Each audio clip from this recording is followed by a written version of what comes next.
పెట్టారు.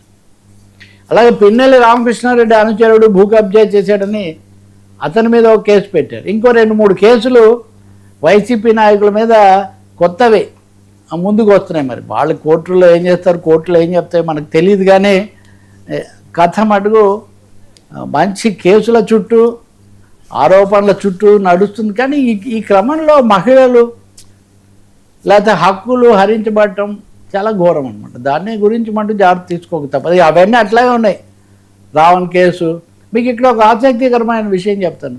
అతి ముఖ్యమైనది బూతుల వ్యవహారం కదా. నిన్న సుప్రీంకోర్టు ఒక తీర్పు చెప్పింది. ఏమని? బూతులు, అబ్యూజెస్, దుర్భాషలు అన్నవి తప్పే, అవి అనాగరికమైనవే. కానీ అనాగరికమే కానీ అశ్లీలం అని చెప్పలేము. Abuses are not obscene. అంటే ఇది చూడండి, ఇంకంటే మన బూతు బాబులు ఎలా రెచ్చిపోతారో ఇప్పుడు ఇంకా మనకు తెలియదు.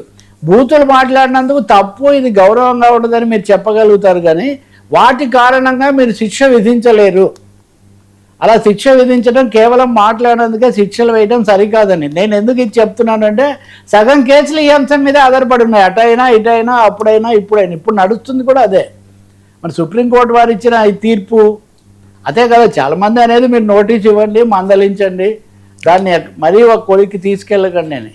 మరి దాని ప్రభావం బహుశా ఇప్పుడున్న కేసుల మీద కూడా కొన్నిటి మీద పడే అవకాశం ఉంది. ఈ కొత్త కేసులు, కొత్త స్కెచ్లు ఎక్కడికి దారితీస్తాయి. కొన్ని ఇంకా టేకప్ చేయలేదు. ఉదాహరణకు గన్నవరం శాసనసభ్యుడు లేవనెత్తిన ఆరోపణ, దాని మీద వల్లభనేని వంశీ రాసిన లేఖ లాంటివి, అవి ఇంకా తీసుకున్న పరిస్థితి లేదు. ఇంకా చాలామంది మీద పెట్టిన కేసులు నడుస్తున్నాయి. సార్ జనసేన తిరుగుబాటు నిజమా? వైసీపీ ఆశలే అంటే 2 రోజుల పాటు చాలా పెద్ద వార్త జనసేన తిరుగుబాటు. ఒకసారిగా కూటమిలో ఒక ముసలం ఈ పద్ధతిలో నాదెండ్ల మనోహర్ ఆ రోజు మాట్లాడింది దీనికి అంతటికీ ఆధారం. ఏమని? 2024 నాటి ఫార్ములా పనికిరాదు, అప్పుడు అది ఐక్యత ముఖ్యము, వాళ్ళని గద్దె దించాలి కాబట్టి మేము కొన్ని సర్దుకున్నాము. ఇప్పుడు కూడా ఈ 85-15-5 అనే ఈ ఫార్ములా సరిపోదు, కుదరదు, మేము బలం ఉన్న చోట పోటీ చేస్తామని. సరే, ఇప్పుడు జనసేన ఎలాంటి పరిస్థితిలో ఉంది? ఒత్తిడిలో ఉంది. రెండవది, అంతకుముందే సామాజికంగా కాపులేనా కాదా ఇట్లాంటి పవన్ కళ్యాణ్ చేసిన వ్యాఖ్యలు, ఈ పరిస్థితుల్లో ముద్రగడ పద్మనాభం లాంటి ప్రముఖ నాయకుడు చనిపోవటము, అక్కడ జరిగిన ఒడిదుడుకులు, వీటన్నిటి రీత్యా కూడా అనేక ఒత్తిళ్లు ఉన్నాయి. ఈ సమయంలో వాళ్ళు మేమే వెనక్కు తగ్గేది లేదు, మన పార్టీని నిలబెట్టుకుంటాము, మన బలం కాపాడుకుంటాము అని చెప్పడానికి కొన్ని మాటలు వాళ్ళు చెప్తారు. చెప్పినంత మాత్రాన ఏదో పవన్ కళ్యాణ్ తిరుగుబాటు చేసేసి ఇక జనసేన ఏదో కూటమి నుంచి తెగతెంపులు చేసుకుంటుందన్న స్థాయిలో ఊహాగానాలు చేస్తే అది పొరపాటు అవుతుంది.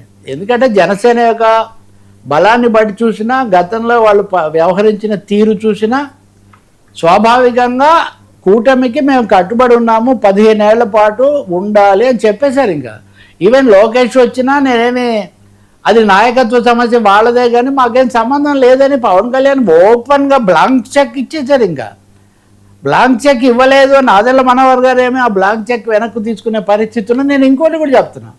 నేను ఆంధ్రప్రదేశ్ గురించి, తెలుగుదేశం గురించి మాత్రమే చెప్పట్లేదు. తెలంగాణలో కార్పొరేషన్ ఎన్నికల్లో పోటీ చేసి అభ్యర్థులు పెట్టిన తర్వాత కూడా వెనక్కు తగ్గింది జనసేన. అంటే బలమైన పార్టీ, కేంద్రంలోనో రాష్ట్రంలోనో అధికారంలో ఉన్న పార్టీ కోసం ఎక్కడ నెగ్గాలో కాదురా ఎక్కడ తగ్గాలో తెలిసిన వాడి నాయకుడు అంటాడు కదా పవన్ కళ్యాణ్. రెండోది, కొంచెం ఎక్కువగానే చేస్తూ ఉంటారు. బయటి వాళ్ళ మీద దూకుడున్నా అంతర్గతంగా వచ్చేసరికి నెగ్గడం కంటే తగ్గడం కొంచెం ఎక్కువగా ఉంటుంది. ఇప్పుడు మాట్లాడారు కాబట్టి నిజంగా జనసేన వాళ్ళు ఏదో అయిపోయిందని. ఎందుకంటే వైసీపీ వాళ్ళు లేకపోతే కొంతమంది వ్యాఖ్యాతలు దానికి చాలా ఎక్కువ ఇది ఇస్తున్నది చూస్తుంటే, పవన్ సత్తా చూపించాడని. ఏం జరిగిందని? ఇప్పుడు ఏం జరగలేదే.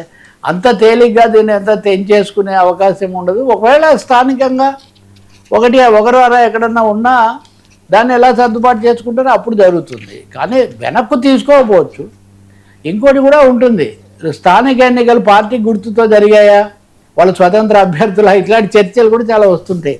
నేను చెప్పేది ఒకటే, కూటమిలో ఏదో ఇది వచ్చేసింది, కుమ్ములాట్లు వచ్చేసాయి, వాళ్ళతో ఇదైపోతారు అనుకోవడం చాలా పొరపాటు. నేను చూస్తున్నంతలో బీజేపీ మాధవ్ అయితే అసలేమి ఇంతవరకు ఒక అక్షరం కూడా ఆయన భిన్నంగా మాట్లాడింది అస్సలు లేదు ఇంకా.